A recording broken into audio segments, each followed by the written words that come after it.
I should start a series called Life is Twatter.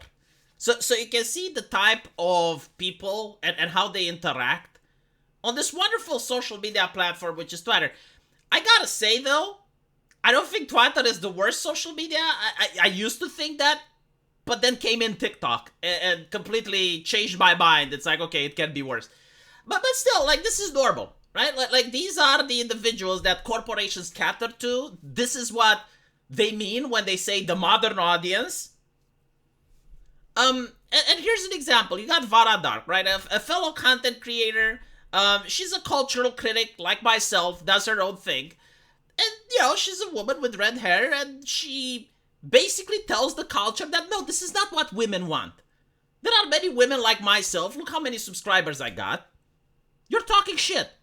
I got more views and more subscribers than Kotaku, Polygon. This is what we want. And because of that, she's a great danger to the modern culture. Like, she is literally threatening when you have like video games that try to do their gender abolition thing, like she is threatening that. And due to it, you're going to have a lot of individuals that want to support this culture and they want to gatekeep. And in order to gatekeep, they have to go against Vara Dark. Right? Like, even if they don't play the games that she's talking about, even if they're not interested, they will try to attack her.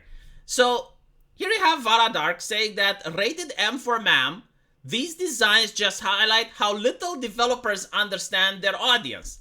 99% of the players don't want a modernized Nitara or Limei costume. The hypocrisy with Mortal Kombat is off the charts now. And it is true. I mean, Mortal Kombat is supposed to be an edgy game. Like, it's supposed to find out what people find offensive and do that, but dial it to 11. That's what made Mortal Kombat great. Oh, you don't like violence in your video game? Here's Johnny Cage being decapitated. Oh, you don't like lewdness and you think sex is a problem? Here's a character that is a vampire, Nitara. Like, that is what Mortal Kombat should do. It should send feelings and emotions to the player. If you don't feel anything while playing a video game, it's a bland, boring video game. And I do agree, you know, like, this is a problem that Mortal Kombat has. To the point where they defeminized the character so much that I genuinely believe this is one of the reasons why Street Fighter 6 has more players playing it right now. And even for the first time ever, and for some reason the media doesn't talk about it, but like Mortal Kombat 11 has more players playing it than Mortal Kombat X. And of course some people will say, well, it's not about the costumes and it's not about the sex appeal. And then my question is, and I've been asking this over and over, why is it that gacha games that only have titties going for them make millions of dollars? Like, sure, of course, you know, there may be other problems with Mortal Kombat 1, and it's not because of the sexuality of the female characters. But my question is, like, do you think if the characters look like this, the game would sell more or less? Because from what I can see, there are more people that are complaining about this than not. So here you have, you know, another content creator responding to this. And granted, she does play Mortal Kombat and she does feel like more on the establishment side of things, saying that maybe if you spend your time getting good at the game instead of whining and crying because you're seeing no bikinis anymore.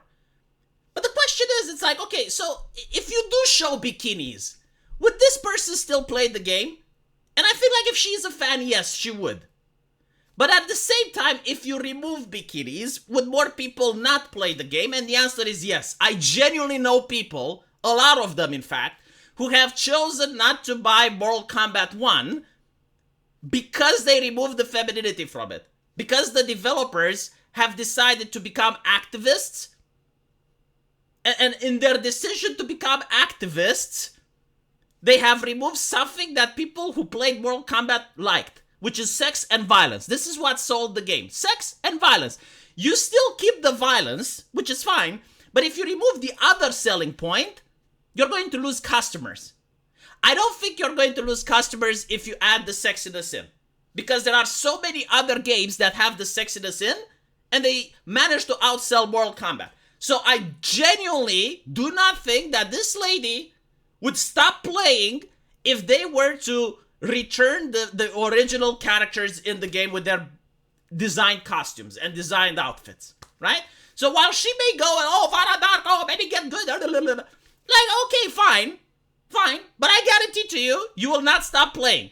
Meanwhile, many people like myself would probably even start streaming the game if it actually became sexy.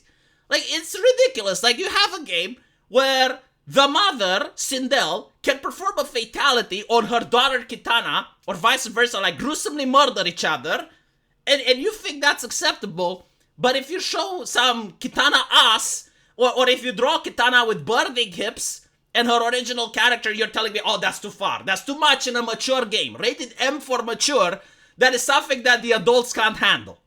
Like, that is something incredibly offensive, yes. Meanwhile, you have Johnny Cage almost naked, or Baraka with a loincloth, big pectoral muscles, right? Like, I bet this lady is probably drooling as she is looking at Geras, showing his nice pectoral muscles over there.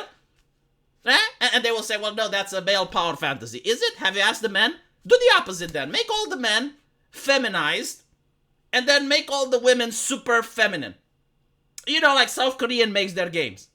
And I guarantee to you, men will still play them. Like you'll have less complaints than if you do the opposite. Which is to make the men hyper-masculine and make the women hyper-masculine as well. Like, pump that testosterone into the female characters. Pump them filled with testosterone. Yeah, like, most gamers don't like that. But anyway, right. Here you have, like, someone else that goes, don't even waste your time. She doesn't play the game. She just wants to complain for whatever reasons. Oh, you mean like video game journalists do? But unlike video game journalists, I actually seen Vara Dark playing the fucking game. So she's not just like, no, she bought the game, she's playing it. But she's a culture critic, it's what she does, right? And when people say, even you are not playing the game, it's like, please don't tag me, I'm on vacation, my life, oh, I don't have time for this nonsense. But you literally just criticized it. How do you explain that? The next time, keep for yourself with the appropriate comments. I will be aggressive. I shall now do aggression towards you. Click-the-clack on the keyboard. Click-the-clack, click-the-clack. This is the gatekeepers, right? Like, they're not interested in the game. This is the modern audience, legitimately, right? Oh, we are kind, we're compassionate, we're for inclusivity. Click-the-clack, click-the-clack. How dare you poison, vile. This is how they behave, right? This is the fandom that modern companies have groomed.